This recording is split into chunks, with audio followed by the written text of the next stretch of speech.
Hello students, welcome back to a new video. इस वीडियो में मैं आपको पढ़ाने जा रही हूँ क्लास 9 साइंस का chapter 4 that is structure of atom. So let's start the video. मैं इस वीडियो में आपको ये चैप्टर बहुत अच्छे से समझाने जा रही हूँ। सबसे पहले देख लेते हैं कि हम इस चैप्टर में क्या क्या पढ़ेंगे। ये लिस्ट ऑफ आइटम्स हैं जो कि ये टॉपिक्स हैं, मतलब जो कि हम इस वीडियो में कवर करेंगे। इस वीडियो में मैं सिर्फ आपको इलेक्ट्रॉनिक कॉन्फ़िगरेशन तक पढ़ाऊँगी। आगे जो टॉपिक्स हैं उनके लिए मैं एक दूसरा पार्ट बनाऊंगी। सो ये पार्ट 1 है जो कि इलेक्ट्रॉनिक कॉन्फ़िगरेशन तक है। डिस्कवरी ऑफ इलेक्ट्रॉन्स से पहले हम पढ़ लेते हैं डाल्टन एटॉमिक थ्योरी। सो डाल्टन बेसिकली एक साइंटिस्ट थे जिन्होंने एक एटॉमिक थ्योरी प्रपोज करी 1808 में। उनके थ्योरी के अकॉर्डिंग एटम्स इंडिविजिबल हैं, मतलब उनके अंदर कोई सब एटॉमिक पार्टिकल्स नहीं है। और दूसरी चीज़ ये कि वो स्मॉलर पार्टिकल्स में ब्रेक डाउन नहीं हो सकते। बट ये थियोरी डिसप्रूव्ड हो गई थी जब डिस्कवरी हुई थी सब एटॉमिक पार्टिकल्स की। अब हम एक एक्सपेरिमेंट देखते हैं। एक कॉम्ब लो और उसको अपने ड्राई हेयर पे रब करो। Then small bits of paper लो और उसको कॉम्ब को उनके पास लेकर जाओ। तो जो वो पेपर के छोटे छोटे टुकड़े हैं वो कॉम्ब से अट्रैक्ट होंगे। और हमें ये बात पता है कि इलेक्ट्रिकली चार्ज ऑब्जेक्ट अट्रैक्ट करता है एक अनचार्ज ऑब्जेक्ट को। तो इससे हमें ये पता चलता है कि वो सबसे पहले तो एक क्वेश्चन अराइज होता है कि ये चार्ज आया कहाँ से। तो इसका आंसर ये है कि वो उन एटम्स में से भी चार्ज आया जो कि कॉम्ब के अंदर है। इससे हमें पता चलता है कि एटम्स में कोई तो चार्ज पार्टिकल्स है। सो अगर उसके अंदर चार्ज पार्टिकल्स हैं तो एटम्स तो डिविजिबल होंगे ना। सो अब हम पढ़ते हैं डिस्कवरी ऑफ इलेक्ट्रॉन्स। इलेक्ट्रॉन्स कैसे डिस्कवर हुए। सो बेसिकली एक साइंटिस्ट थे जे थॉमसन। उन्होंने ही करा था इलेक्ट्रॉन्स को डिस्कवर 1897 में बाय कैथोड रे एक्सपेरिमेंट। अब इतना डिटेल में नहीं आया है कि ये कैथोड रे एक्सपेरिमेंट क्या है, बस इतना बताया है कि उन्होंने इलेक्ट्रिसिटी को हाई वोल्टेज पे एक गैस में से पास करा और उस गैस को उन्होंने लो प्रेशर पे रखा। तो अब देखो दो चीज़ है, हाई वोल्टेज पे इलेक्ट्रिसिटी को पास करा और गैस को लो प्रेशर पे रखा। और गैस में किस में थी, डिस्चार्ज ट्यूब में। तो कुछ स्ट्रीम्स निकलने लगी किसकी, माइन्यूट पार्टिकल्स की कैथोड में से। कैथोड आप सभी ने पढ़ा है ना क्लास 8th में, कैथोड और एनोड। सो कैथोड रेज निकलने लगी जो कि स्मॉल नेगेटिवली चार्ज पार्टिकल्स की थी जो कि हैं इलेक्ट्रॉन्स। उन्होंने क्या नाम दिया इनको, इलेक्ट्रॉन्स नाम दिया। तो कैथोड में से निकल रही थी और इससे पता चलता है कि वो नेगेटिवली चार्ज्ड है। अब जे थॉमसन ने इस एक्सपेरिमेंट को कैसे समझाया, देखो उन्होंने बोला कि जो हमने गैस ली थी डिस्चार्ज ट्यूब में वो उसके अंदर एटम्स हैं, ठीक है, और एटम्स में क्या है, इलेक्ट्रॉन्स हैं। तो जब हाई इलेक्ट्रिकल वोल्टेज सब सप्लाइड हुआ तो जो इलेक्ट्रिकल एनर्जी थी उसने ना कुछ इलेक्ट्रॉन्स को बाहर की तरफ पुश करा उसके एटम्स में से, गैस के एटम्स में से। और यही जो फास्ट मूविंग इलेक्ट्रॉन्स हैं वो फॉर्म कर रहे हैं कैथोड रेज को, ठीक है। तो जो फॉर्मेशन है कैथोड रेज की वो हमें पता चलती है कि एक सब एटॉमिक पार्टिकल की वो पहचान देता है जो कि है नेगेटिवली चार्ज इलेक्ट्रॉन। अब हम इसको डिफाइन करते हैं। सो electrons basically negatively charge particles हैं जो कि एटम्स में मिलते हैं एलिमेंट्स के, और वो न्यूक्लियस के बाहर रहते हैं। केवल हाइड्रोजन एटम के पास ही एक इलेक्ट्रॉन है, बाकी जितने भी अदर एटम हैं उनके पास एक से ज़्यादा इलेक्ट्रॉन है। जो मास है इलेक्ट्रॉन का वो इतना स्मॉल है कि वो नेग्लिजिबल होता है। जब हम मास निकालते हैं किसी भी एटम का तो उसमें इलेक्ट्रॉन के मास को ऐड नहीं करते। और इलेक्ट्रॉन किससे रिप्रेजेंट होता है, ई, और माइनस का साइन उसके ऊपर रहता है। सो आई होप कि आपको समझ में आ गया होगा कि इलेक्ट्रॉन्स क्या हैं और उनकी डिस्कवरी कैसे हुई, किसने करी और कब करी। जो इलेक्ट्रॉन्स की करेक्टरिस्टिक्स हैं जैसे कि मास और उसका चार्ज, वो मैं एक टेबल आपको दिखाऊंगी। उस टेबल में इलेक्ट्रॉन्स, प्रोटॉन्स और न्यूट्रॉन्स का कंपैरिजन है, उसी की में ही हम पढ़ेंगे कि इलेक्ट्रॉन्स की क्या क्या करेक्टरिस्टिक्स है। अब हम पढ़ने जा रहे हैं कि प्रोटॉन्स की डिस्कवरी कैसे हुई। प्रोटॉन्स की डिस्कवरी एक साइंटिस्ट ने करी थी जिनका नाम है ई गोल्डस्टीन। अब इन्होंने किससे करी थी? एनोड रे एक्सपेरिमेंट की मदद से। जे थॉमसन ने इलेक्ट्रॉन्स की करी थी कैथोड रे एक्सपेरिमेंट से, और इन्होंने प्रोटॉन्स की करी थी एनोड रे एक्सपेरिमेंट से। इन्होंने क्या करा था? इलेक्ट्रिसिटी को हाई वोल्टेज पे पास करा एक गैस से। सेम इन्होंने भी वही करा था, हाई वोल्टेज पे पास करा एक गैस से जो कि डिस्चार्ज ट्यूब में थी, और गैस को लो प्रेशर पे रखा। फिर स्ट्रीम्स निकली हेवी पार्टिकल्स की एनोड वाली साइड से। इन्होंने ऑब्जर्व करा कि कुछ पार्टिकल्स की रेज ऐसे निकल रही है, और उन्होंने उसको नाम दिया प्रोटॉन्स। जैसा कि ये एनोड की साइड से निकल रही थी, तो ये क्या थी? पॉजिटिवली चार्ज्ड थी। इन साइंटिस्ट ने बताया कि डिफरेंट गैसेस में different types of anode rays होती हैं, जो कि जिनके अंदर पॉजिटिवली चार्ज पार्टिकल्स होते हैं, और उन पॉजिटिवली चार्ज पार्टिकल्स के डिफरेंट मासेस होते हैं और डिफरेंट चार्जेस होते हैं। अब इस एक्सपेरिमेंट को हाइड्रोजन गैस की मदद से समझते हैं। हाइड्रोजन गैस एक लाइटेस्ट गैस है, और उसमें हाइड्रोजन एटम रहते हैं जो कि लाइटेस्ट एटम है। जो इसमें से पॉजिटिवली पार्टिकल्स निकलेंगे वो लाइटेस्ट होंगे, और उसमें सबसे स्मॉलेस्ट चार्ज होगा। तो अब जब हम हाई इलेक्ट्रिकल वोल्टेज सप्लाइड करेंगे हाइड्रोजन गैस को, जो इलेक्ट्रिक एनर्जी होगी वो रिमूव कर देगी सारे इलेक्ट्रॉन्स को हाइड्रोजन एटम्स में से। और जब एक बार रिमूव हो जाते हैं नेगेटिवली चार्ज इलेक्ट्रॉन, तो क्या बचता है? पॉजिटिवली चार्ज पार्टिकल बचते हैं जो कि हैं प्रोटॉन। और ये जो फास्ट मूविंग प्रोटॉन है वो क्या करते हैं? फॉर्म करते हैं एनोड रेज। अब प्रोटॉन्स की डेफिनेशन देख लेते हैं। The proton is a positively charged particle found in the atoms of an element. कि प्रोटॉन्स क्या हैं? पॉजिटिवली चार्ज पार्टिकल्स हैं जो कि आप देख सकते हो एटम्स, किसी एलिमेंट के एटम्स में।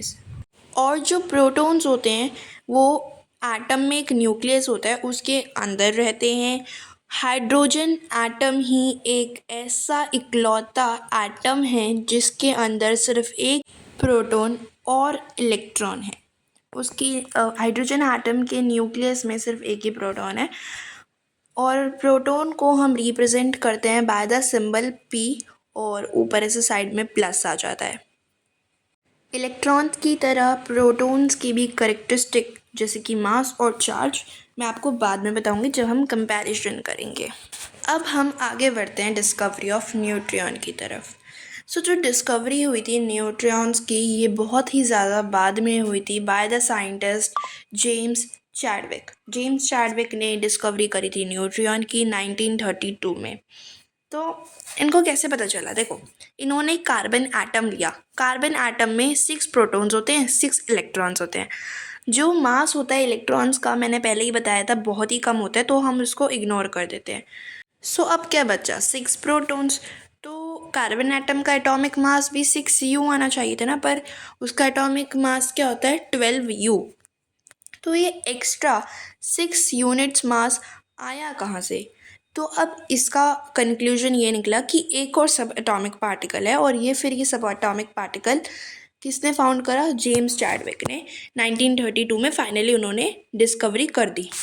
जो न्यूट्रॉन होता है ना, वो एक न्यूट्रल पार्टिकल होता है, मतलब इसके ऊपर कोई भी चार्ज नहीं रहता, और ये न्यूक्लियस के अंदर रहता है।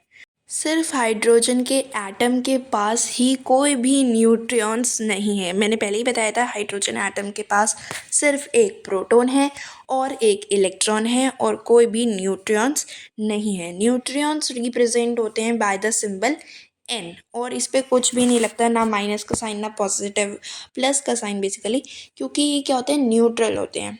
अब क्योंकि ये न्यूट्रल होते हैं तो इनकी डिस्कवरी में आई थी बहुत सी दिक्कतें। क्योंकि न्यूट्रल होते हैं, हमने प्रोटॉन्स और इलेक्ट्रॉन्स को तो उनके चार्ज की मदद से ईजिली फाइंड कर लिया था, है ना, बट ये तो न्यूट्रल होते हैं ना, तो इसमें बहुत टाइम लगा था। दैट्स वाई 1932 में डिस्कवर हुए थे। 1932 से ही पहले ही बहुत सारी मॉडल्स आ गए थे, जैसे Thompson model of atom, Rutherford model of atom. So basically मैं यही बताना चाह रही थी कि डिस्कवरी बहुत बाद में हुई है न्यूट्रियॉन्स की, है ना। और जो ये इसकी करेक्टरिस्टिक्स हैं न्यूट्रियॉन की, ये अभी हम पढ़ने जा रहे हैं, जो हम कंपैरिजन करेंगे। सो अब आ गया है comparison between electron, proton and neutron. तो चलो अब देख लेते हैं कि इन सब एटॉमिक पार्टिकल्स को किसने डिस्कवर किया था और कब किया था। तो इलेक्ट्रॉन को डिस्कवर किया था जे थॉमसन ने 1897 में। प्रोटॉन्स को डिस्कवर किया था ई गोल्डस्टीन ने। कब करा था? 1917 में। और न्यूट्रियॉन्स को डिस्कवर करा था जेम्स चैडविक ने 1932 में। अब इनका रिलेटिव मास देख लेते हैं एंड देन एक्चुअल मास देख लेते हैं। जो इलेक्ट्रॉन्स का रिलेटिव मास है वो है 1 में 1840 यूनिट्स, और इसका जो एक्चुअल मास है वो है 9.1 into 10 raise to the power 28 gram. ये हर बुक्स में अलग अलग रहता है। सो इसमें आपका ये है, किसी किसी बुक में आपको रेज टू द पावर में कुछ और डिजिट भी मिल सकती है। प्रोटॉन्स का रिलेटिव मास होता है 1 यूनिट, और एक्चुअल मास होता है 1.6 into 10 raise to the power -24 gram. Neutrons का रिलेटिव मास होता है 1 यूनिट। जो प्रोटॉन्स और न्यूट्रियॉन्स का रिलेटिव मास और एक्चुअल मास सेम रहता है। अब चार्ज की देखते हैं, चार्ज क्या क्या है। इलेक्ट्रॉन्स का चार्ज जो होता है वो होता है -1, और इलेक्ट्रॉन का एक्चुअल चार्ज होता है -1.6 into 10 raise to the power -19।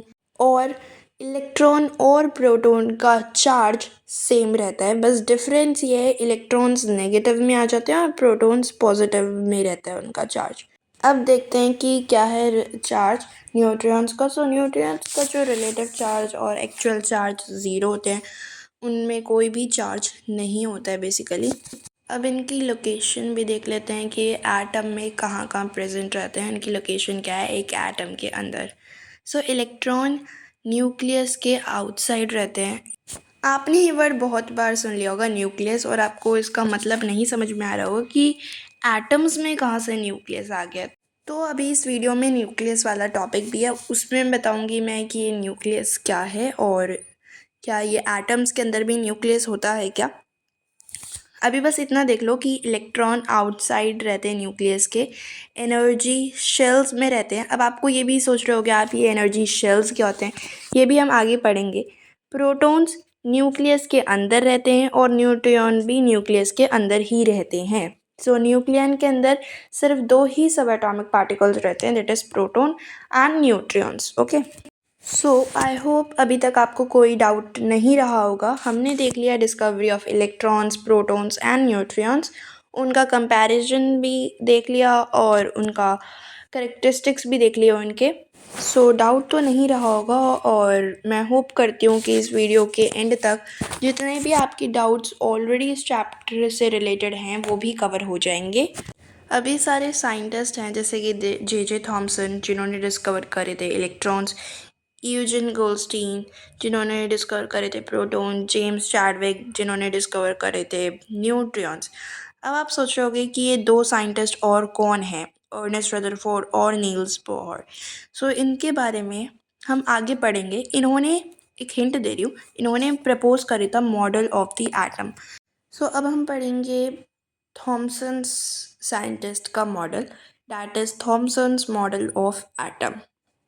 So Thomson's model of atom के सबसे पहले हम पढ़ेंगे पोस्टुलेट्स क्या थे, मतलब उनकी थियोरी में क्या दो पॉइंट्स थे। सो पहला पॉइंट ये था कि एक एटम क्या है, स्फेयर की तरह है जिसके अंदर पॉजिटिव चार्ज है, और जो नेगेटिवली चार्ज इलेक्ट्रॉन्स हैं वो उसमें एम्बेड हैं। इनके मॉडल का दूसरा पोस्टुलेट्स ये था कि जो पॉजिटिव और नेगेटिव चार्ज हैं एटम में वो इक्वल हैं, मैग्नीट्यूड में क्या है वो इक्वल हैं, जिसकी वजह से पूरा एक एटम न्यूट्रल हो जाता है। ये क्वेश्चन आ सकता है पेपर में कि एटम के अंदर चार्जेस होते हैं, पॉजिटिव चार्ज भी होता है, नेगेटिव चार्ज भी होता है, पर फिर भी वो इलेक्ट्रिकली न्यूट्रल क्यों होता है? सो इलेक्ट्रिकली न्यूट्रल इसी वजह से होता है क्योंकि जो पॉजिटिव और नेगेटिव चार्ज हैं वो इक्वल हैं मैग्नीट्यूड में और वो एक दूसरे को कैंसल आउट कर देते हैं। तो इसी वजह से एक एटम इलेक्ट्रिकली न्यूट्रल बन जाता है। सो यही बता रखा है कि उनके अंदर कोई भी ओवरऑल पॉजिटिव और नेगेटिव चार्ज नहीं होता है एटम के अंदर। ये तो हमने पढ़ लिया कि Thomson's model of the atom के पोस्टुलेट्स क्या थे, कभी कभार आ भी जाता है पेपर में। अब हम इसको थियोरी को फॉलो क्यों नहीं करते, इसका ड्रॉबैक क्या है? ड्रॉबैक जानने से पहले आप ये बात समझ लीजिए, थॉमसन्स मॉडल ऑफ एटम जो उन्होंने बताया था ना, वो वाटरमेलन की तरह लगता है। तब आप वाटरमेलन को हाफ काटोगे, हाफ काटना, तो जो रेड वाला पार्ट है ना, वो उन्होंने बताया था कि ये प्रोटॉन्स है, और जो सीड्स उसमें एम्बेडेड हैं, वाटरमेलन में जो वाटरमेलन के सीड्स एम्बेडेड हैं ब्लैक कलर के, वो इलेक्ट्रॉन्स हैं। इसकी पिक्चर भी लगा रखी है और ये क्रिसमस पुडिंग की तरह भी लगता है। अब इस मॉडल का ड्रॉबैक क्या था, हम इस मॉडल को क्यों नहीं फॉलो करते हैं? ड्रॉबैक ये था, जो थॉमसन्स मॉडल ऑफ एटम था वो एक्सप्लेन नहीं कर पाया अल्फा पार्टिकल स्कैटरिंग एक्सपेरिमेंट, जो कि रदरफोर्ड साइंटिस्ट द्वारा किया जा रहा था। बेसिकली क्या है, रदरफोर्ड ने एक एक्सपेरिमेंट करा था, अल्फा पार्टिकल स्कैटरिंग एक्सपेरिमेंट। तो उसके जो रिजल्ट्स आ रहे थे ना, वो थॉमसन एक्सप्लेन नहीं कर पाए कि ऐसा क्यों हो रहा है। दैट्स वाई ड्रॉबैक आ गया उनके मॉडल ऑफ एटम में। और फिर रदरफोर्ड ने एक अपना दूसरा model of the atom propose करा और उसमें उन्होंने और अच्छे से बताया कि क्या है, कैसे एटम्स के अंदर सब एटॉमिक पार्टिकल्स बिखरे हुए हैं। Rutherford model of the atom को पढ़ने से पहले हम पढ़ेंगे ये अल्फ़ा पार्टिकल्स क्या हैं, क्योंकि उन्होंने अपना मॉडल इसी एक एक्सपेरिमेंट के बेसिस पे दिया था और एक्सपेरिमेंट का नाम है अल्फ़ा पार्टिकल्स स्कैटरिंग एक्सपेरिमेंट। तो अल्फ़ा पार्टिकल्स समझना बहुत ज़रूरी है कि अल्फ़ा पार्टिकल्स क्या हैं। अल्फ़ा पार्टिकल्स को आप लिख सकते हो ए डैश पार्टिकल्स, और ये पॉजिटिवली चार्ज पार्टिकल्स होते हैं। इनमें 2 यूनिट्स का पॉजिटिव चार्ज होता है और 4 यूनिट्स का मास होता है। ये बेसिकली एक हीलियम आयन है, ओके। और ये एमिट होते हैं बाय रेडियो एक्टिव एलिमेंट से। कुछ रेडियो एक्टिव एलिमेंट्स हैं जैसे कि रेडियम और पोलोनियम, ये क्या करते हैं, ये एमिट करते हैं अल्फ़ा पार्टिकल्स को। अल्फ़ा पार्टिकल्स के अंदर कंसिडरेबल अमाउंट ऑफ एनर्जी होती है और ये एक मैटर के अंदर से पेनिट्रेट कर सकते हैं, ये इनकी करेक्टरिस्टिक्स हैं। अब हम पढ़ते हैं कि रदरफोर्ड का alpha particle scattering experiment basically था क्या। इस एक्सपेरिमेंट में था क्या, तो रदरफोर्ड ने क्या करा, एक बहुत ही पतली गोल्ड की फॉइल ली जिसको वैक्यूम में रखा और उसमें से अल्फ़ा पार्टिकल्स को पास करा। तो अब उन्होंने क्या चीज़ ऑब्ज़र्व करी, तो उन्होंने देखा कि बहुत सारे अल्फ़ा पार्टिकल्स, ये आप डायग्राम की मदद से समझ सकते हैं, बहुत सारे अल्फ़ा पार्टिकल्स स्ट्रेट निकल गए हैं गोल्ड फॉइल से और उनमें कोई भी डिफ्लेक्शन नहीं हुआ है।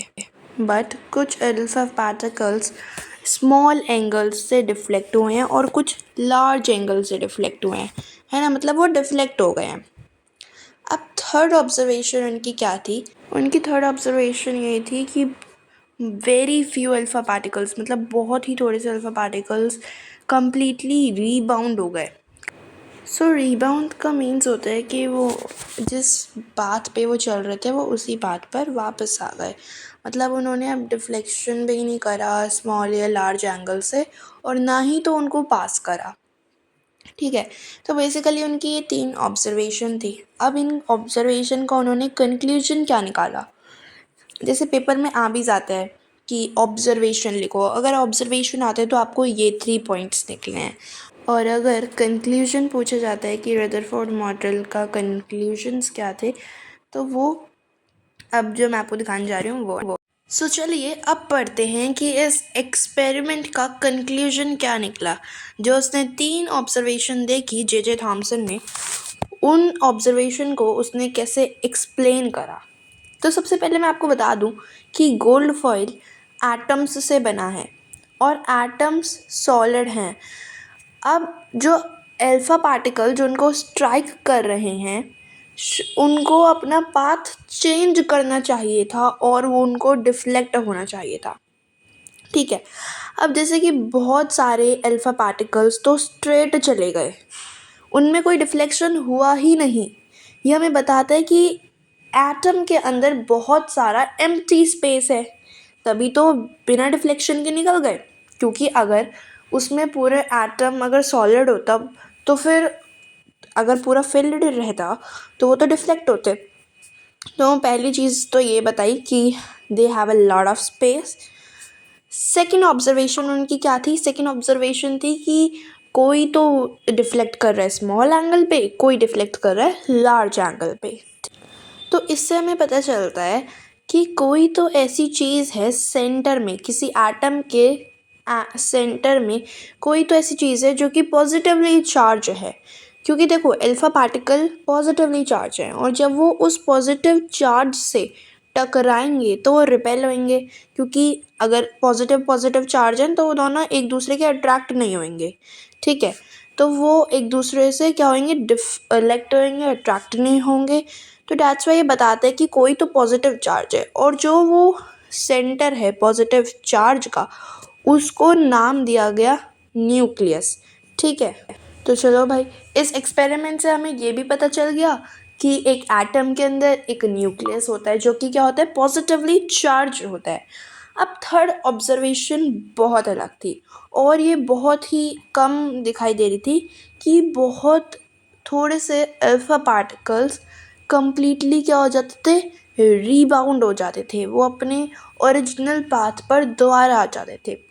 तो ये हमें बताता है कि जो सेंटर में ना जो न्यूक्लियस है वो बहुत ही ज़्यादा डेंस है और बहुत ज़्यादा हार्ड है। जो उसकी वजह से क्या होता है, अल्फ़ा पार्टिकल्स उसमें से पास नहीं कर पाते।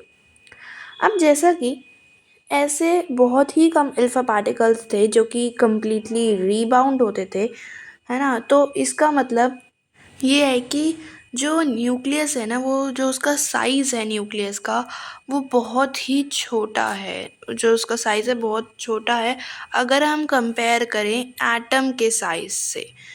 और ये ऐसा फाउंड भी हुआ है कि जो रेडियस है न्यूक्लियस का वो 10⁵ टाइम्स स्मॉलर है किसके रेडियस से, एटम के रेडियस से।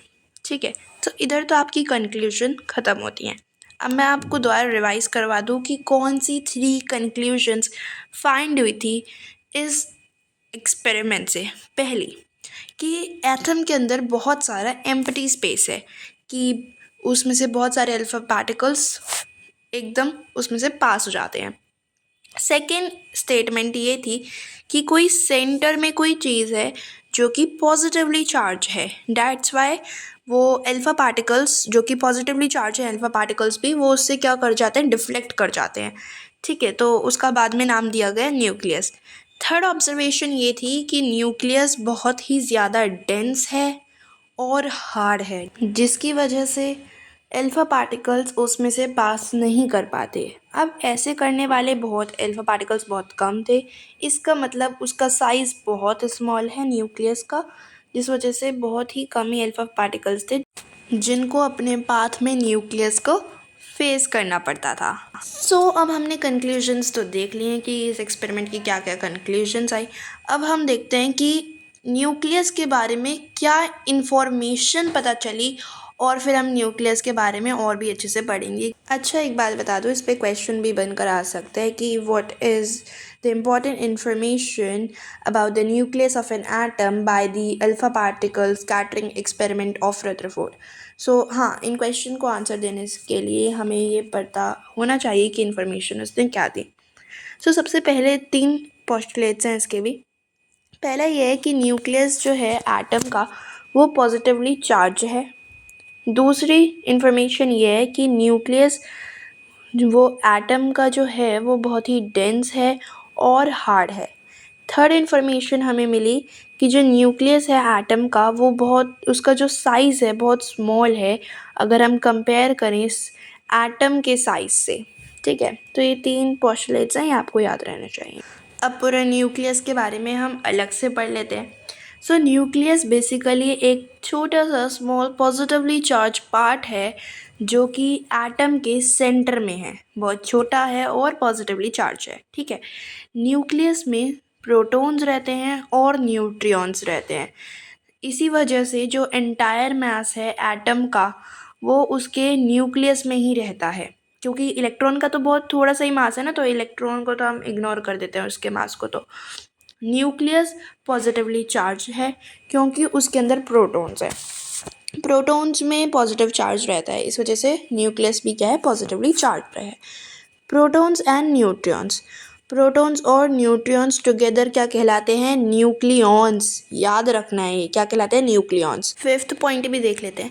The volume of the nucleus of an atom is very small as compare to the volume of the extra nuclear part of the atom. क्या बोल रहे हैं इसमें, इसमें बोल रहे हैं जो वॉल्यूम है न्यूक्लियस, किसी भी एटम के न्यूक्लियस की जो वॉल्यूम है वो बहुत ही स्मॉल है अगर कंपेयर किया जाए वॉल्यूम जो एक्स्ट्रा न्यूक्लियर पार्ट है ना एटम का उसकी वॉल्यूम से। ठीक है, सो ये मैंने आपको बता दिया अबाउट न्यूक्लियस के बारे में। अच्छा, एक बात ध्यान रखो, रदरफोर्ड ने अपना न्यूक्लियर मॉडल ऑफ एटम 1911 में बताया था। ठीक है, और जब तक इलेक्ट्रॉन्स और प्रोटॉन्स ही प्रेजेंट थे, न्यूट्रियॉन बहुत बाद में आए थे 1932 में। सो जो ओरिजिनल वो मॉडल है ना रदरफोर्ड का, उसमें सिर्फ प्रोटॉन्स ही हैं, न्यूट्रियॉन्स नहीं है न्यूक्लियस में। बट बाद में ये ऐड ऑन हो गए थे और न्यूट्रियॉन्स के आने से कोई उसमें चेंजेस भी नहीं आए थे मॉडल में, रदरफोर्ड के मॉडल में, क्योंकि न्यूट्रियॉन्स का जो चार्ज होता है वो ज़ीरो होता है। एक और बात ध्यान में रखने की ये है कि यूजिन गोल्डस्टीन ने प्रोटॉन्स को डिस्कवर करा तो था, बट जो नेम था प्रोटॉन्स का वो अर्नेस्ट रदरफोर्ड ने ही दिया था, नामकरण इन्होंने ही करा था उसका। ठीक है, तो किसी किसी बुक में ये भी लिखा रहता है कि discovery of protons is done by Ernest Rutherford. So मैंने आपको ये बात इसलिए बता दी जिससे आप कंफ्यूज ना हो। अब हम देखते हैं रदरफोर्ड का मॉडल क्या था, क्योंकि ये तो उसका एक्सपेरिमेंट था जो उन्होंने दिया था, फिर उसके हमने ऑब्जर्वेशन देखी, कंक्लूजन्स देखी, फिर उन्होंने इंफॉर्मेशन दी। अब हम देखते हैं कि उनका मॉडल क्या था। So let's focus. तो उन्होंने जो अल्फ़ा पार्टिकल स्कैटरिंग एक्सपेरिमेंट करा था उसकी मदद से उन्होंने अपना न्यूक्लियर मॉडल ऑफ एटम दिया। सो उसमें 5 पोस्टुलेट्स थे। पहले पॉइंट से स्टार्ट करते हैं। An atom consists of a positively charged, dense, and very small nucleus containing all the protons and neutrons. The entire mass of an atom is concentrated in the nucleus. इसका मतलब क्या है? इसका मतलब ये है कि जो एटम के अंदर एक पॉजिटिवली चार्ज्ड, डेंस और बहुत ही छोटा न्यूक्लियस है जिसमें प्रोटॉन्स और न्यूट्रॉन्स हैं, और जो एंटायर मास है ना एटम का वो सारा न्यूक्लियस में कंसंट्रेटेड है, क्योंकि इलेक्ट्रॉन्स का मास तो इग्नोर रहता है। सेकंड पॉइंट था कि the nucleus is surrounded by negatively charged electrons. The electrons are revolving round the nucleus in circular paths at very high speeds. The circular paths of the electrons are called orbits. Second point का means है कि जो centre में जो nucleus है वो surrounded है bye electrons, और इलेक्ट्रॉन्स रिवॉल्व कर रहे हैं सर्कुलर पाथ में और बहुत ही हाई स्पीड से रिवॉल्व कर रहे हैं वो, और वो सर्कुलर पाथ इलेक्ट्रॉन्स का कहलाता है ऑर्बिट्स। ठीक है, थर्ड पॉइंट था कि the electrostatic attraction between the positively charge nucleus and negatively charge electrons hold the atoms together. Third point का मीन्स है जो इलेक्ट्रोस्टैटिक अट्रैक्शन है ना न्यूक्लियस और नेगेटिवली चार्ज्ड इलेक्ट्रॉन्स में। अब ये इलेक्ट्रोस्टैटिक अट्रैक्शन मतलब न्यूक्लियस है पॉजिटिव चार्ज और इलेक्ट्रॉन्स है नेगेटिवली चार्ज, तो positive charge attract negative charge, that's why जो न्यूक्लियस है और इलेक्ट्रॉन्स हैं वो आपस में उन्होंने होल्ड कर रहे एटम को। फोर्थ पॉइंट था atom is electrically neutral. This is because the number of protons and electrons in an atom is equal. Atom क्या है, न्यूट्रल है, क्योंकि जितने उसमें प्रोटॉन्स हैं और जितने उसमें इलेक्ट्रॉन्स हैं वो इक्वल हैं नंबर में। ठीक है, जो पॉजिटिव चार्ज है प्रोटॉन्स का और जितना नेगेटिव चार्ज है इलेक्ट्रॉन्स का वो उसको फिर कैंसिल कर देता है। फिफ्थ पॉइंट था most of the atom is empty space. Atom के अंदर बहुत सारा एम्प्टी स्पेस है। So that's all about the Rutherford model of the atom. हमने देख लिए 5 पॉइंट्स और उनकी एक्सप्लेनेशन भी बहुत अच्छे से देख ली। नाउ एक दिक्कत आ गई कि इस वाले मॉडल में भी एक ड्रॉबैक आ गया। अब ड्रॉबैक क्या था, जो रदरफोर्ड का जो मॉडल था वो एक्सप्लेन नहीं कर पाया एटम की स्टेबिलिटी को। अब क्यों नहीं कर पाया यह पढ़ते हैं। Because the accelerated circular motion of revolving electrons should make them lose energy by radiation, fall into the nucleus, and make the atom to collapse quickly. इसमें बताया है कि एक्सलरेटेड सर्कुलर मोशन होता है। जब कोई भी चीज़ सर्कुलर मोशन में चलती है तो उसका जो मोशन होता है वो एक्सलरेट करता है। तो जब भी कोई चीज़ एक्सलरेट करेगी तो वो लूज़ करेगी एनर्जी, है ना, रेडिएशन के द्वारा अपनी एनर्जी लूज़ करेगी और न्यूक्लियस में गिर जाएगी और इस वजह से एटम कलैप्स हो जाएगा। पर ऐसा होता नहीं है, तो मतलब कुछ और रीज़न है जिस वजह से एटम कोलैप्स नहीं हो रहा है। तो एक फिर साइंटिस्ट आए जिनका नाम था Niels Bohr scientist.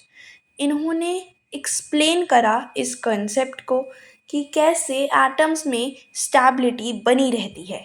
Niels Bohr's ने बताया कि ना तो इलेक्ट्रॉन्स स्पाइरल पाथ लेकर न्यूक्लियस के पास गिर जाते हैं, ना तो एटम कोलैप्स होता है। ठीक है, तो इसको समझाने के लिए उन्होंने 2 पॉइंट्स दिए। नील्स बोहर ने बोला कि एटम अनस्टेबल नहीं है बल्कि वो तो बहुत ही ज़्यादा स्टेबल हैं और वो कोलैप्स नहीं होते। फिर उन्होंने एक न्यू अरेंजमेंट दिया इलेक्ट्रॉन्स का 1913 में। उनके according electrons could revolve round the nucleus in only certain orbits, each orbit having a different radius. उनके अकॉर्डिंग इलेक्ट्रॉन्स डिफरेंट ऑर्बिट्स में उनकी सर्टेन ऑर्बिट्स रहती हैं तो उसमें वो रिवॉल्व करते हैं और सभी ऑर्बिट को एनर्जी लेवल्स भी कहते हैं और सभी ऑर्बिट का अलग रेडियस होता है। और जो इलेक्ट्रॉन्स हैं हर एक ऑर्बिट में उनके पास एनर्जी है और जो इलेक्ट्रॉन्स जो कि उन ऑर्बिट्स में हैं, जो कि ऑर्बिट्स क्लोज हैं न्यूक्लियस के, उनके पास लो एनर्जी है और जो ऑर्बिट्स हैं जो कि दूर हैं न्यूक्लियस के, उसके अंदर जो इलेक्ट्रॉन्स हैं उनके पास हायर एनर्जी है। तो ये था उनका पहला पॉइंट। दूसरा पॉइंट उनका ये था, when an electron is revolving in a particular orbit or particular energy level around the nucleus, the electron does not radiate energy, मतलब वो lose नहीं करता है energy, even though it has accelerated motion around the nucleus. इसमें उन्होंने बताया कि जो इलेक्ट्रॉन रिवॉल्व कर रहे हैं अपनी अपनी ऑर्बिट में, उनके और एनर्जी लेवल भी कह सकते हो आप, न्यूक्लियस के अराउंड, सो वो अपनी एनर्जी को रेडिएट नहीं करते, अपनी एनर्जी को लूज़ नहीं करते, जबकि वो एक्सेलरेटेड मोशन कर रहे होते हैं फिर भी वो लूज़ नहीं करते। और क्योंकि वो अपने पाथ में ऑर्बिट्स में घूमते समय अपनी एनर्जी को लूज़ नहीं कर रहे हैं, दैट्स वाई वो फॉल भी नहीं होते और एटम स्टेबल रहता है। अब जो ये सर्कुलर पाथ हैं और ये ऑर्बिट हैं वो जिसमें इलेक्ट्रॉन्स की मूवमेंट होती है उनको एनर्जी लेवल्स भी कहते हैं और इलेक्ट्रॉन शेल्स भी कहते हैं। सो आई होप आपको ये वाला भी समझ में आ गया होगा टॉपिक कि उन्होंने कैसे अपनी एक्सप्लेनेशन दी एटम की स्टेबिलिटी को लेकर। अब हम पढ़ेंगे कि उन्होंने अपने मॉडल में क्या बताया। So the next topic is Bohr's model of the atom. So there are 6 points in his model और हम एक एक करके सबको अच्छे से पढ़ेंगे। An atom is made up of 3 particles, electrons, protons and neutrons. सबसे पहले इन्होंने वही वाला पॉइंट दे दिया जो ऑलरेडी प्रूवन था। इन्होंने बोला कि एटम 3 पार्टिकल्स से बना हुआ है, that is protons, electrons and neutrons. Electrons के पास अपना नेगेटिव चार्ज है, प्रोटॉन्स के पास पॉजिटिव चार्ज है और न्यूट्रॉन्स के पास कोई चार्ज नहीं है, वो न्यूट्रल हैं। और इलेक्ट्रॉन्स और प्रोटॉन्स का नंबर सेम है, मतलब जितने हमारे पास इलेक्ट्रॉन्स है उतने ही हमारे पास प्रोटॉन्स होते हैं। और इलेक्ट्रॉन्स नेगेटिव होते हैं, प्रोटॉन्स पॉजिटिव होते हैं, दे cancel each other, so that's why atom electrically neutral होता है। सेकेंड पॉइंट था उनका, the protons and neutrons are located in a small nucleus at the center of the atom. It means कि जो protons और neutrons हैं वो छोटे से न्यूक्लियस में हैं जो कि कहाँ हैं, एटम के सेंटर में है। और जो न्यूक्लियस में प्रोटॉन्स प्रेजेंट है, क्योंकि न्यूक्लियस में प्रोटॉन्स प्रेजेंट है, दैट्स वाई न्यूक्लियस क्या होता है, पॉजिटिवली चार्ज्ड होता है। थर्ड पॉइंट क्या था, थर्ड पॉइंट था the electrons revolve rapidly around the nucleus in fixed circular paths called energy levels और शेल्स। इन्होंने बोला कि जो इलेक्ट्रॉन्स हैं वो न्यूक्लियस के चारों ओर घूमते हैं, रिवॉल्व करते हैं और उनका एक फिक्स्ड सर्कुलर पाथ है जिसको कहते हैं एनर्जी लेवल्स या फिर एनर्जी शेल्स। ये जो एनर्जी लेवल्स हैं इनको आप दो तरह से रिप्रेजेंट कर सकते हो, या फिर तो 1 2 3 या फिर तो KLMNOP ठीक है। अभी ये आप बताओगे कि ये K से ही क्यों स्टार्ट होते हैं। जो एनर्जी लेवल्स हैं वो काउंट करते हैं हम पहले सेंटर से, देन उसके बाद आउटवर्ड्स तक, ठीक है। फोर्थ पॉइंट था उनका, there is a limit to the number of electrons which each energy level can hold. इसका मीन्स है कि हर एक एनर्जी लेवल की कैपेसिटी होती है कि वो इतने नंबर इलेक्ट्रॉन्स होल्ड कर सकता है, तो उस पर क्या है, लिमिट है। जैसे K शेल है वो 2 इलेक्ट्रॉन्स होल्ड कर सकती है, और जो सेकंड शेल है दैट इज़ L शेल वो मैक्सिमम 8 इलेक्ट्रॉन्स होल्ड कर सकती है। Third energy level that is M shell वो सिर्फ 18 इलेक्ट्रॉन्स होल्ड कर सकती है। हाँ, इसमें एक एक्सेप्शन है, वो हम आगे जाकर पढ़ेंगे। ऐसे ही N शेल 32 इलेक्ट्रॉन्स होल्ड कर सकती है। फिफ्थ पॉइंट देखते हैं, ईच एनर्जी लेवल और shell is associated with a fixed amount of energy. हर एक एनर्जी लेवल की अपनी फिक्स्ड एनर्जी होती है, ठीक है। उनकी जो अमाउंट है एनर्जी का वो फिक्स रहता है। जो शेल जो कि नियरेस्ट है न्यूक्लियस के, जो न्यूक्लियस के एकदम पास है, डेट इज़ K शेल, उसके पास सबसे मिनिमम एनर्जी होती है। तो अगर आ जाए ना कि किस शेल के पास मिनिमम एनर्जी होती है, दैट इज़ K शेल, क्योंकि वो सबसे पास होता है। और शेल जो कि सबसे दूर होता है न्यूक्लियस से, उसके पास सबसे मैक्सिमम अमाउंट ऑफ एनर्जी रहती है, ठीक है। सो ये उसका फिफ्थ पॉइंट था। अब सिक्स्थ पॉइंट क्या है, ये लास्ट पॉइंट है, there is no change in the energy of electrons as long as they keep revolving in the same energy level and the atom remains stable. अब इस point का means क्या है, इस पॉइंट का मीन्स है कि एनर्जी में कोई चेंज नहीं रहता, इलेक्ट्रॉन्स की एनर्जी में कोई भी चेंज नहीं आता जब तक वो रिवॉल्व करते रहते हैं उसी सेम एनर्जी लेवल में। मतलब अगर वो उसी सेम एनर्जी शेल में रिवॉल्व कर रहे हैं तो उनकी एनर्जी पे कोई भी चेंज नहीं आता और एटम स्टेबल रहता है। इलेक्ट्रॉन्स की एनर्जी में तब चेंज आता है जब कोई इलेक्ट्रॉन या फिर तो लोअर एनर्जी लेवल से जंप करता है हायर एनर्जी लेवल में, या फिर तो वो नीचे आता है हायर एनर्जी लेवल से लोअर एनर्जी लेवल में। अच्छा, जब वो जंप करते हैं लोअर एनर्जी लेवल से हायर एनर्जी लेवल में, तब इलेक्ट्रॉन्स में गेन होता है एनर्जी का। और जब वो हायर एनर्जी लेवल से लोअर एनर्जी लेवल तक जाता है, हाई से लो, पहले हाई से लो जाएगा तो लूज कर देगा अपनी एनर्जी को, ठीक है। ये डायग्राम है जो कि दिखाता है Bohr's model of the atom को, कि कैसे कितने शेल होते हैं और इलेक्ट्रॉन्स कैसे उसमें डिस्ट्रीब्यूटेड रहते हैं। न्यूक्लियस एकदम सेंटर में रहता है और पॉजिटिवली चार्ज्ड और डेंस होता है। और ये वाला मॉडल ऑफ एटम हम अब तक फॉलो करते आ रहे हैं। इस डायग्राम में सिर्फ 4 एनर्जी लेवल दिखाए हैं। अब ये मत सोचना कि 4 एनर्जी लेवल ही एनर्जी शेल्स ही होते हैं, आगे भी होते हैं, फिफ्थ सिक्स्थ ऐसे आगे भी होते हैं, ठीक है। So that's was the last topic about all the models and all. अब इसके बाद हम अलग पढ़ने जा रहे हैं, डेट इज़ एटॉमिक नंबर। ये जितना भी था ना साइंटिस्ट का सारा, ये सारा कंप्लीट हो चुका है। और जो मैंने साइंटिस्ट की फ़ोटो दिखाई थी उसमें से आप देख सकते हैं कि नील बोर्स कौन है, रदरफोर्ड कौन है। अब हम एक अच्छा टॉपिक कवर करेंगे जिसमें हमें ये साइंटिस्ट वाइंटिस्ट नहीं पढ़ना पड़ेगा, ठीक है। So let's start the new topic that is atomic number. Definition पढ़ लेते हैं पहले इसकी। The number of protons in one atom of an element is known as atomic number of that element. जितने प्रोटॉन्स रहते हैं किसी भी एलिमेंट में वो हमें बताते हैं एटॉमिक नंबर उस एलिमेंट का, ठीक है। दैट्स वाई हम कहते हैं कि एटॉमिक नंबर किसी भी एलिमेंट का वो इक्वल होता है नंबर ऑफ प्रोटॉन्स के जो उस एलिमेंट में है। सो ये फॉर्मूला है और ये आपको काम आएगा। ऐसे क्वेश्चंस आएंगे आगे जिनमें हमें बताना होगा कि एटॉमिक नंबर बताओ एलिमेंट का। तो अगर नंबर ऑफ प्रोटॉन्स दे रखे हैं then we can find out the atomic number.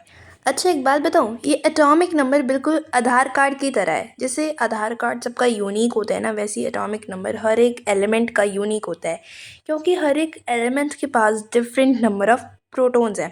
That's why हर एक एलिमेंट का अपना खुद का डिफरेंट एटॉमिक नंबर है।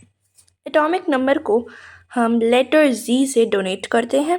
अगर बहुत सारे एटम्स हैं बट वो सेम ही एलिमेंट के हैं देन उन सबका एटॉमिक नंबर सेम होगा। बट एटम्स अगर डिफरेंट डिफरेंट एलिमेंट्स के हैं देन उनका डिफरेंट ही एटॉमिक नंबर होगा। अब क्योंकि एक न्यूट्रल एटम में प्रोटॉन्स और इलेक्ट्रॉन्स इक्वल होते हैं, न्यूट्रल एटम की बात कर रही हूँ मैं, तो इस वजह से किसी न्यूट्रल एटम में हम एटॉमिक नंबर ऑफ इलेक्ट्रॉन्स से भी फाइंड आउट कर सकते हैं।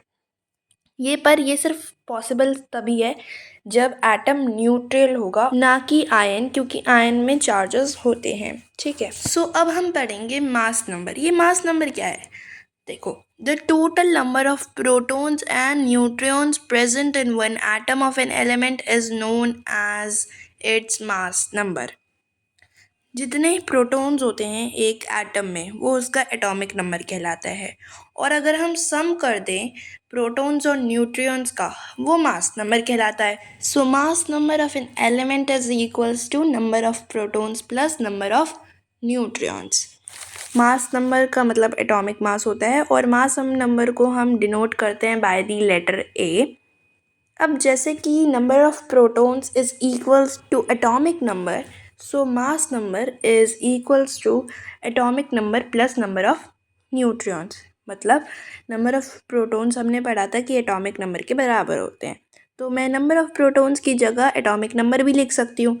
सो मास नंबर, अगर हमें प्रोटॉन्स ना दिए हों एटॉमिक नंबर दिया हो तो ये भी चलेगा कि mass number is equals to atomic number plus number of neutrons. अब अगर आपको किसी एलिमेंट को शोन करना हो बाय सिंबल तो आप कैसे करोगे? सबसे पहले तो जो भी उस एलिमेंट का सिंबल है वो आपको बीच में लिखना है, देन टॉप पे उसका लिखना है mass number and then bottom में उसका क्या लिखना है, एटॉमिक नंबर, जैसे मैंने इधर कार्बन का भी दिखा रखा है। अब आपने ये पढ़ लिया कि एटॉमिक नंबर क्या होता है और मास नंबर क्या होता है और आप इनको ईजिली फाइंड आउट भी कर सकते हो। अब हम पढ़ेंगे अरेंजमेंट कैसे है इलेक्ट्रॉन्स की किसी भी एटम में, ठीक है। सो ये डायग्राम के अकॉर्डिंग हम समझेंगे कि कैसे अरेंजमेंट होती है।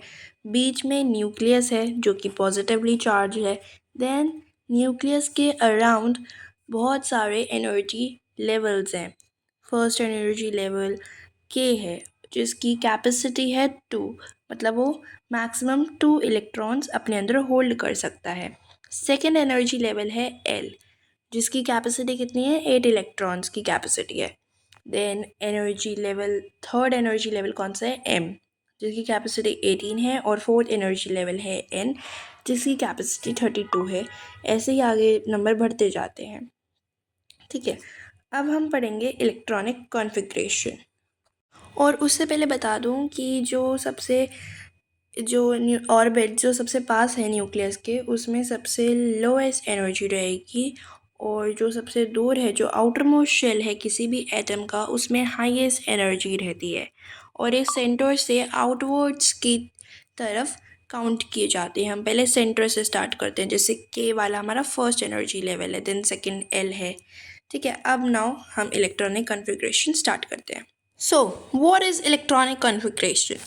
The arrangement of electrons in the various shells or energy levels of an atom of the element is known as electronic configuration of the element. It means किसी भी element के atom में electrons किस तरह अपने energy levels में arrange हुए हैं उसी को ही कहते हैं electronic configuration.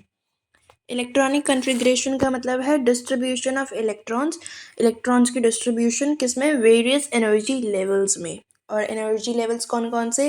जैसे कि के, एल, एम, ये सारे हमने पढ़े थे ना, ये शेल्स एनर्जी लेवल्स या फिर शेल्स जिनको हम बोलते हैं। अब इलेक्ट्रॉनिक कॉन्फ़िगरेशन लिखने के लिए हमें दो चीज़ों के ऊपर ध्यान देना होता है। एक तो उस एलिमेंट के एटम में कितने नंबर ऑफ इलेक्ट्रॉन्स हैं, ये हमें पता रहना चाहिए। दूसरा, हमें पता रहना चाहिए कि जो एक शेल है वो उसका कितनी कैपेसिटी है, उस शेल की वो कितने मैक्सिमम नंबर ऑफ इलेक्ट्रॉन्स को होल्ड कर सकता है। अभी किसने बताया था कि कितने इलेक्ट्रॉन्स को एक एनर्जी शेल होल्ड कर सकता है? सो बेसिकली हमें पता लगा था by the scientist Bohr and Bury. So इन्होंने एक स्कीम दी थी। सो उसके अकॉर्डिंग, बोहर और ब्यूरी स्कीम के अकॉर्डिंग इन्होंने 3 पोस्टुलेट्स दिए थे बेसिकली। पहला पोस्टुलेट्स ये था कि the maximum number of electrons which can be accommodated in any energy level of the atom is given by 2n²। हमें पता लग सकता है मैक्सिमम नंबर ऑफ इलेक्ट्रॉन्स। हम मैक्सिमम नंबर ऑफ इलेक्ट्रॉन्स निकाल सकते हैं किसी भी एनर्जी लेवल में, मतलब कितने इलेक्ट्रॉन आ जाएंगे by the formula, by the equation that is 2n², जहाँ n क्या बताते हैं? नंबर ऑफ एनर्जी लेवल को। जैसे फर्स्ट एनर्जी लेवल कौन सा है? के। सो फर्स्ट है मतलब 1, सो 2 इंटू 1, 2 इंटू मतलब मल्टीप्लाई, 2 मल्टीप्लाई 1 का स्क्वायर, 1 का square is 1, so 2 into 1 is 2। सो के एनर्जी लेवल की कितनी कैपेसिटी है? सो वो मैक्सिमम 2 इलेक्ट्रॉन्स अपने अंदर होल्ड कर सकता है। इसी फॉर्मूले से हम बाकी एनर्जी लेवल्स की भी कैपेसिटी निकाल सकते हैं, ठीक है। जैसे के शेल 2 इलेक्ट्रॉन्स कर सकते हैं, एल शेल 8 कर सकते हैं, एम 18 और एन शेल 32, ठीक है। और आगे भी जैसे कि ओ शेल की, पी शेल की, हम उनकी भी कैपेसिटी निकाल सकते हैं कि वो कितने मैक्सिमम नंबर ऑफ इलेक्ट्रॉन्स अपने अंदर होल्ड कर सकते हैं बाय दिस फॉर्मूला, ठीक है। सो हम पता लगा सकते हैं कि वो कितने मैक्सिमम नंबर ऑफ इलेक्ट्रॉन्स अपने अंदर होल्ड कर सकते हैं। अब सेकेंड पॉइंट पढ़ते हैं। The outermost shell of an atom cannot accommodate more than 8 electrons even if it has the capacity to accommodate more electrons. इसका मतलब क्या है? इसका मतलब सिंपल सा है कि जो आउटर मोस्ट शेल है किसी भी एटम का, उसमें 8 से ज़्यादा इलेक्ट्रॉन्स नहीं आ सकते। अब आप कहोगे बहुत सारे ऐसे शेल हैं जिनकी कैपेसिटी ज़्यादा होती है, जैसे कि एम शेल की कैपेसिटी 18 इलेक्ट्रॉन्स होती हैं, तो क्या वो सिर्फ 8 ही इलेक्ट्रॉन्स कैरी करते हैं? सो येस, क्योंकि 8 इलेक्ट्रॉन्स अगर उनके आउटर मोस्ट शेल पे होते हैं तो एटम बहुत ही ज़्यादा स्टेबल बन जाता है, और अगर उसका आउटर मोस्ट शेल के है तो मैक्सिमम उसमें 2 इलेक्ट्रॉन्स होने चाहिए, क्योंकि 2 इलेक्ट्रॉन्स होकर वो स्टेबल बन जाएगा, ठीक है। ये हीलियम के केस में होता है, ये के शेल वाला। तो अब हम थर्ड पॉइंट पढ़ते हैं। Electrons in an atom do not occupy a new shell unless all the inner shells are completely filled with electrons. इसमें बताया रखा है कि इलेक्ट्रॉन्स जब तक दूसरा शेल ऑक्यूपाई नहीं करते तब तक वो अपने इनर शेल को कम्प्लीटली फिल ना कर दे। इसमें एक एक्सेप्शन भी है। एक्सेप्शन उन सभी एलिमेंट्स पे है जिनका एटॉमिक नंबर 18 से ज़्यादा है। इसके बारे में आप हायर क्लासेस में पढ़ोगे, ओके। सो आपने इलेक्ट्रॉनिक कॉन्फ़िगरेशन वाला टॉपिक देख लिया, उसकी डिफ़ाइन देख लिया है, और ये भी पता लगा लिया है कि कैसे फाइंड आउट करें कि एक एनर्जी लेवल में कितने इलेक्ट्रॉन्स आ सकते हैं, और भी हमने 2 पॉइंट्स और देखे। अब मैं आपको इलेक्ट्रॉनिक कॉन्फ़िगरेशन दिखाऊंगी फर्स्ट 20 एलिमेंट्स की, okay. So this is the table. इसमें एलिमेंट्स भी लिख रखे हैं और उनके इलेक्ट्रॉनिक कॉन्फ़िगरेशन भी लिख रखे हैं। जो यूनिक इलेक्ट्रॉनिक कॉन्फ़िगरेशन है वो है पोटेशियम और कैल्शियम का। आप कहोगे कि उनकी एम शेल में 18 इलेक्ट्रॉन्स आ सकते थे तो 9 लिखना चाहिए था पूरा एक साथ। सो ये 8 और फिर जो एक इलेक्ट्रॉन्स था वो एन शेल में क्यों भेज दिया, एम शेल को कंप्लीट क्यों नहीं करा। सो मैंने बताया था जो 18 एटॉमिक नंबर के बाद जितने भी एलिमेंट्स हैं उनमें सब में एक्सेप्शन है। सो यहीं आपका पार्ट 1 कंप्लीट होता है। बट इससे पहले मैं आपसे कुछ क्वेश्चंस पूछना चाहूँगी और उसके आपको आंसर देने हैं एंड आंसर्स आप कमेंट बॉक्स में लिख सकते हैं। सो इन क्वेश्चंस का आंसर दो, कमेंट बॉक्स में लिखो, देन मैं चेक करूँगी कि जितना भी मैंने आपको पढ़ाया वो आपको याद है या नहीं। सो फर्स्ट क्वेश्चन पढ़ते हैं। एटॉमिक नंबर किसी एलिमेंट का 10 है और मास नंबर 20 है। ठीक है, अब आपको प्रोटॉन्स बताना है, न्यूट्रॉन्स बताना है, इलेक्ट्रॉन्स और सिंबल। प्रोटॉन्स कितना होगा मैंने आपको बताया था, आप पहले सॉल्व कर लो पॉज करके। मैंने आपको बताया था कि जो एटॉमिक नंबर है वो इक्वल होता है प्रोटॉन के। So protons is also 10। Neutrons कितने होंगे, अब जैसा कि हमें पता है कि mass number is equals to protons plus neutrons, और अगर प्रोटॉन्स 10 है so neutrons will be 12। Okay, electrons कितने होंगे, अब protons is equals to new electrons, sorry. So जैसे कि प्रोटॉन्स 10 है तो इलेक्ट्रॉन्स भी 10 होंगे। अब ऐसा कौन सा एलिमेंट है जिसका एटॉमिक नंबर 10 है, बताओ। So that's the neon. So neon का क्या सिंबल होता है, Ne। सो सिंबल की जगह सिंबल वाले ब्लैंक्स में आप लिख दोगे N और E। सेकेंड क्वेश्चन पढ़ते हैं। Name the scientist who described the arrangement of electrons in an atom. So the name of scientist is Niels Bohr. अपने आंसर साथ साथ चेक भी करते जाना। अच्छा, question 3 is true false. Thomson proposed that the nucleus of an atom contains protons and neutrons. बताओ कि Thompson ने अपने एक्सपेरिमेंट से क्या ये बताया था कि न्यूक्लियस किसी भी एटम का कंटेन करता है प्रोटॉन्स और neutrons. So the answer is that this statement is false. Okay, question 4 पे चलते हैं। State the number of electrons present in the outermost shell of neon. Neon के आउटरमोस्ट शेल पे कितने नंबर ऑफ इलेक्ट्रॉन्स हैं ये आपको बताना है। सो मैं बता देती हूँ अब answer. So the answer is 8। और उसका आउटरमोस्ट शेल कौन सा होता है, उसका आउटरमोस्ट शेल होता है एल शेल।